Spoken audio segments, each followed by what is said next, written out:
भाजपा के महासचिव कैलाश विजयवर्गीय ने गुरुवार को एक बड़ा दावा किया है। उन्होंने कहा कि बंगाल में ममता बनर्जी के 41 विधायक भाजपा में शामिल होने के इच्छुक हैं। हम जब चाहें सरकार का तख्ता पलट कर सकते हैं। हमारे पास इन विधायकों की सूची है जो अभी ममता बनर्जी की सरकार को समर्थन दे रहे हैं। कैलाश ने कहा कि हम अगर इन सभी विधायकों को भाजपा में शामिल कर लें तो अभी ममता की सरकार गिर जाएगी। हालांकि हम अभी ऐसा नहीं कर रहे हैं। कैलाश ने कहा कि हमने सोचा है कि अगर इनमें से किसी विधायक की छवि खराब है तो हम उसे बीजेपी में नहीं लेंगे। बता दें कि पश्चिम बंगाल में इस साल अप्रैल मई में विधानसभा चुनाव होने वाले हैं। हालांकि अभी तक इसकी तारीखों की घोषणा नहीं की गई है। इन चुनावों में विपक्षी भाजपा के सामने बनर्जी की अगुवाई वाली सत्तारूढ़ तृणमूल कांग्रेस का गढ़ भेदने की चुनौती है। कैलाश ने अपने गृहनगर इंदौर में मीडिया से बात करते हुए कहा कि बंगाल में हिंसा की राजनीति चल रही है। घुसपैठिए भाजपा के कार्यकर्ताओं पर आक्रामक रूप से हमला कर रहे हैं। यह घुसपैठिए डर रहे हैं कि बंगाल में भाजपा की सरकार आएगी तो गुंडों की पहचान कर कार्रवाई की जाएगी।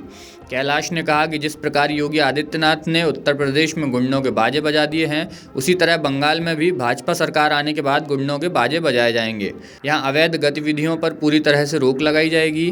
कैलाश ने कहा कि पश्चिम बंगाल का एक बहुत बड़ा भद्र समाज हमारे साथ है और हम अगले विधानसभा चुनाव में वहाँ निश्चित रूप से अपनी सरकार बनाएंगे। कैलाश विजयवर्गीय ने किसान बिल को किसानों के हित में बताया है। उन्होंने कहा कि देश में 99% किसान पीएम मोदी के साथ हैं। इसकी मुझे प्रसन्नता है। किसान बिल के नाम पर राजनीति नहीं होनी चाहिए। उन्होंने कहा कि देश में कुछ देश विरोधी ताकतें हैं जो देश का भला नहीं होने देना चाहती। किसान बिल को लेकर 90% किसान मोदी के साथ हैं। काटने की तैयारी भी इस साल हो गई है। देखिए, ममता जी की पतंग तो कटेगी 100%, क्योंकि हमने इतनी ढील दे दी है कि अब तो एक हाथ खींचेंगे और सरकार गिर जाएगी। तो हमें विश्वास है कि ममता जी की पतंग तो अब गई, पर हाँ, भारतीय जनता पार्टी और मोदी जी की जो पतंग है वो बुलंदियों पर है। पर कितनी भी बुलंदी पर हो, सावधानी बहुत ज़रूरी है, क्योंकि कभी भी हवा का कोई भरोसा नहीं, बरसात का कोई भरोसा नहीं। बरसात का बादल तो दीवाना है, क्या जाने किस राह पे चलना है, किस छत को भिगोना है। इसलिए सावधानी बहुत ज़रूरी है।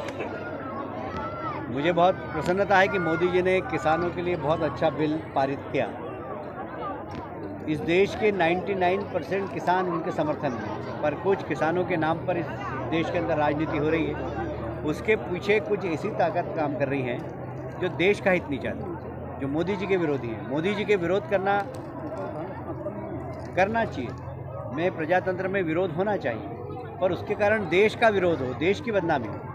अभी मैं आपको बताऊं कि कल मैं परसों कलकत्ता के कुछ इंडस्ट्रीज से मैं मिला था, तो वो कह रहे थे कि बहुत बड़ा इन्वेस्टमेंट हमारे देश में आने वाला था। चाइना से काफ़ी लोग नाराज़ हैं, पर इस किसान आंदोलन के कारण वो इन्वेस्टमेंट आ नहीं रहा है। लोग इंतज़ार कर रहे हैं कि किसान आंदोलन ख़त्म हो तो हम इन्वेस्टमेंट लाएँ, क्योंकि चाइना से लोग अपनी इंडस्ट्री हटाकर और ऐसे देश में लाना चाहते हैं जहाँ पर कंजम्पशन ज़्यादा हो। तो हमारे देश में बहुत बड़ा एक बाज़ार है, तो लोग यहाँ पर इंडस्ट्री डालने के लिए आतुर हैं। पर इस प्रकार के आंदोलन हमारे देश के विकास को रोकते। ये मैंने एक उदाहरण दिया चर्चा के दौरान जो बात आया, क्योंकि वो स्थानीय इंडस्ट्रीज से पार्टनरशिप करके यहाँ पर बाहर का इन्वेस्टमेंट आने की, तो बोला आ नहीं रहा, इसलिए नहीं आ रहा है। तो कभी कभी कोई आंदोलन कितना देश को नुकसान पहुंचाता है, ये मैंने आपको बताया। आज यदि बाहर का इन्वेस्टमेंट आता, इंडस्ट्री खुलती, तो हमारे कितने बेरोजगार नौजवानों को रोजगार मिलता। उनके उत्पादन से जो टैक्स सरकार को मिलता वो खजाने में जाता। वह खजाने में गया हुआ टैक्स सेना में लगता और सेना को मजबूत करता। तो जो दुश्मन आँख दिखाते हैं वो आँख दिखाना बंद कर दें। तो कुल मिलाकर चक्र, जो अर्थ चक्र है, वो चलना चाहिए, पर इस प्रकार के आंदोलनों से रुकता है। और इसके पीछे ताकतें कौन हैं, ये सारा देश पहचान गया है। मुझे उम्मीद है कि जो आंदोलनकारी वो भी इसको समझेंगे। सर